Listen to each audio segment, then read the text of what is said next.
वो एमबी पाटिल ने यहाँ तक लिखा कि कुंदकुंदाचार्य जो वहाँ विदेश क्षेत्र गए थे, ये कोई देवदेव नहीं ले गया उनको, कोई देव नहीं ले गया, उनका कोई पुराना देव, ऐसी भी कथा मिलती है।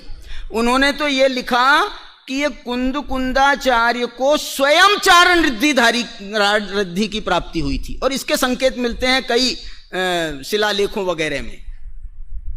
वंद्यो विभुर चारणाभा, ऐसे चारण रिद्धिधारी के उनके बड़े संकेत मिलते हैं कुंदकुंदाचार्य के। तो वो कुंदकुंदाचार्य को चारण रिद्धि हुई थी, ये कह रही है, ये बात कह रही है, चारण रिद्धि प्राप्त हुई थी कि इनने इसका कुछ सदुपयोग किया है। और कौन सी बात के लिए सदुपयोग किया होगा? तो इसके अलावा और कौन सी बात हो सकती थी? तो हुआ ऐसी घटना, उन्होंने ऐसी बताई, मैं घटना बता करके अपनी बात पूरी करता हूं कि वहां पर क्या हुआ, एक चातुर्मास किया पोन्नूर में कुंदकुंदाचार्य ने, और वो चातुर्मास में उनको जो है ऐसा मन हुआ था कि कुल मिलाकर के 4 महीने में 4 बार आहार को उठे होंगे। क्या बोला? 4 बार आहार को उठे, मतलब क्या हुआ? लगभग 1 महीने में 1 बार आहार के लिए उठे कुंदकुंदाचार्य। अंत में तो वो महीने भर उठे नहीं, और वो जो है तपस्या ही करते रहे, चातुर्मास पूरा हो गया।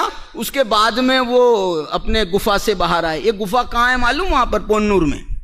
पोन्नूर में ऊपर पहाड़ पे जाओ तो जो मंदिर बना हुआ है, वो मंदिर के जस्ट पीछे एक छोटी सी गुफा है। मैं जब गया था ना तो उसमें बैठ के देखा था मैंने, ऐसी बिल्कुल छोटी सी एक आदमी को जगह है, बस उतनी जगह में आप बैठ सकते हो। तो बोले कुंदकुंदाचार्य वहां से उठे नहीं, वहां का जो राजा था, क्या नाम उसमें आता है, सूरसेन नाम का राजा था, क्या नाम का राजा, तो वो राजा 4 बार आया होगा उनके दर्शन करने के लिए, और कुंदकुंदाचार्य वहां गुफा में बैठे हैं, तो उनके दर्शन हुए ही नहीं उसको, वो लौट के चला गया 4 बार राजा।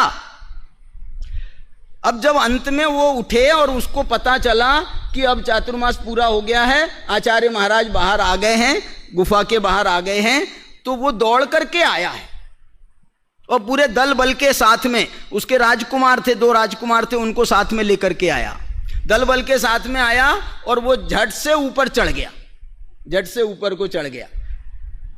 और वहां चढ़ने के बाद में वहां कुंदकुंदाचार्य को देखा, बहुत दिन से उसकी आंखें तरस रही थी, दर्शन नहीं हो रहे थे, तो वो देख करके उसका ऐसा मन हुआ कि अब इनको छोड़ के जाना ही नहीं है। तो क्या उपाय है बताओ? उपाय ये समझ में आया कि अपन ने भी दीक्षा ले लेने का। तो उन्होंने दीक्षा ले ली, उतनी देर में दीक्षा ले ली, और ये राजकुमार वगैरह कुछ व्यवस्थाएं बना रहे थे। तो वो जो है जब लौट ऊपर चढ़ कर के गए, और उनका नजर गई कि भैया कहाँ है पापा जी, पापा जी मतलब जो भी कहते होंगे, महाराज, महाराज कहाँ है? तो बोले महाराज तो कहीं दिख नहीं रहे। तो जब वो दिख नहीं रहे तो उन्होंने कहा कि अरे यार क्या हुआ? तो अरे वो तो है, तुमको दिख नहीं रहे। वो नग्न दिगंबर साधु बन करके बैठे थे, और राजकुमार पहचाने नहीं। बोले ये क्या हुआ इतनी देर में?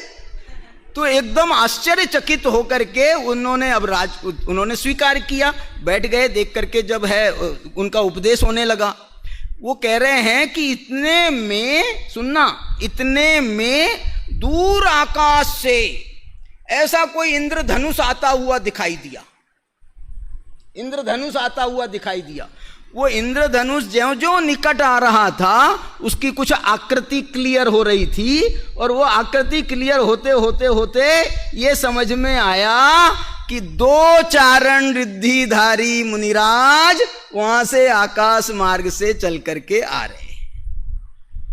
वो आए और उन्होंने कुंदकुंदाचार्य की, ऐसा नियम है मुनियों की चर्या का, समाचारी बोलते हैं इसको। इसका नियम है कि कोई बाहर से कोई मुनि आता है और पुराने कोई मुनि हैं तो वो उनकी परिक्रमा देख करके बैठते हैं। ऐसा कुछ शास्त्र, मूलाचार वगैरह ग्रंथों का नियम है। तो उन्होंने उनकी परिक्रमा दी। चारणधारी मुनिराजों ने कुंदकुंदाचार्य की परिक्रमा करी, और परिक्रमा दे करके वो बैठ गए उनके पास में।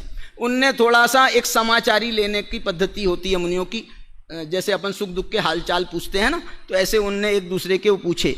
तो बोले, उनने पूछा, कुंदकुंदाचार्य ने पूछा, कैसे आना हुआ? अरे बोले महाराज, तुम्हारी चर्चा तो वहां सीमंदर भगवान के समो शरण में हो रही थी, और समो शरण में हो रही थी। बोले ऐसा कौन आचार्य है, ऐसी विशुद्धि वाला चारण रिद्धि की जिसको प्राप्ति हुई हो, ऐसा कौन है? तो बोले वो हरक क्षेत्र में एक कुंद नाम के मुनि हैं, और उनको चारण रिद्धि की प्राप्ति हुई है। तो ये चारण रिद्धिधारी मुनिराजों ने आकर के जब इनसे कहा, तो बोले सीमंदर भगवान के पास से आ रहे हैं। अब इनकी बात कुछ ऐसी हुई नहीं, तो उनने बोला कि कैसे आना हो गया आपको? और बोले साहब हमारा मिलना हो गया, अपन पुराने मित्र हैं, तो मिलने का भाव आ गया। तो हमने बोला, कुंदकुंदाचार्य ने याद दिलाई, ओ भगवान ने याद दिलाई, याद आई मतलब उनके सामने, और हम आ गए। अब यहाँ आने के बाद में कुंदकुंदाचार्य मालूम क्या बोले? कुंदकुंदाचार्य बोले, यार याद तो मेरे को भी बहुत आ रही है। किसकी? केवली भगवान की। सीमंदर भगवान तो विद्यमान तीर्थंकर है ना, तो बोले मेरे को उनकी भी याद मेरे को भी बहुत आ रही है। अब लेकिन ये समझ में नहीं आ रहा है मैं कैसे जाऊं, तुम लोग मेरे को ले चलते हो क्या? अरे बोले हमारी क्या जरूरत है, तुमको तो खुद चारण रिद्धि की प्राप्ति हुई है, तुम हमारे साथ में खुद चल सकते हो। बजाओ तालियां। चलो। अरे क्या हुआ? अब सारी सभा हजारों लोग बैठे हैं, और ये कुंदकुंदाचार्य तैयार हो गए सिमंदर विदेश क्षेत्र जाने के लिए। और वो 2 मुनिराज आए थे, अब ये जाने को तैयार हो गए 3। लोगों ने बहुत रोकने की कोशिश करी, बोले कहाँ जा रहे हो हमको छोड़ करके? 4 महीने में जैसे जैसे तो तुम्हारी सूरत दिखी है, और तुम अभी तैयार हो गए वहां जाने के लिए। बोले नहीं नहीं, मैं जाके आता हूं, मैं जाके आता हूं, तुम ज्यादा चिंता मत करो। तो बोले कितने दिन का समय माने? बोले 8 दिन में आ जाऊंगा। ऐसा जो 8 दिन की कथा आती भी है कथा में, कि 8 दिन कुंदकुंदाचार्य वहां रहे थे। तो कुंदकुंदाचार्य जब यहाँ से जा रहे थे, तो हमने उनके पांव पकड़ लिए, और हमने उनको कहा हम तुमको नहीं जाने देंगे, हम तुमको नहीं जाने देंगे, हम तुमको नहीं जाने देंगे। तो कुंदकुंदाचार्य ने हमको एक प्रलोभन दिया था, ये मेरी बनाई हुई कहानी है। तो उनने ये प्रलोभन दिया था कि हम जा रहे हैं, लौट के आएंगे तो तुम्हारे लिए कुछ गिफ्ट लाएंगे। तो जब उनने ये प्रलोभन दिया तो हम भी मान गए, हम तो वैसे ही बदमाश पुराने। तो हमने कहा कि चलो, कुंदकुंदाचार्य विश्वास दिला रहे हैं कि हम तुम्हारे लिए गिफ्ट लाएंगे, तो हम मान गए। अब बताओ मुझे, कुंदकुंदाचार्य वापस तो आ गए 8 दिन के बाद, फिर हमारे लिए गिफ्ट लाए थे कि नहीं लाए थे? लाए थे। क्या लाए थे?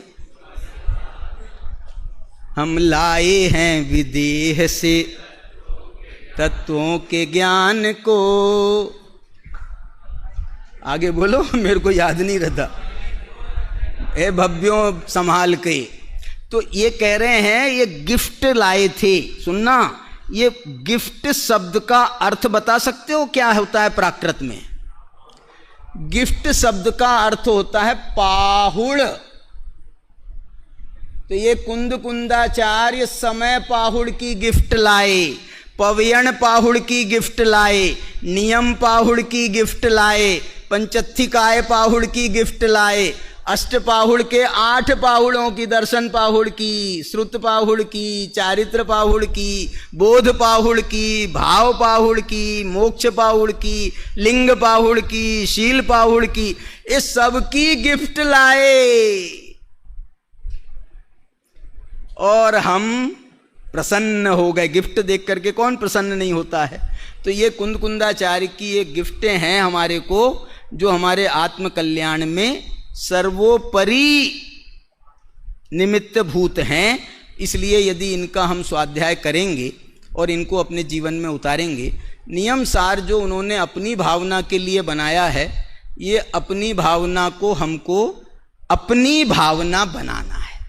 उन्होंने अपनी भावना से बनाया है, अब इस नियम सार को हमको अपनी भावना बनाना है।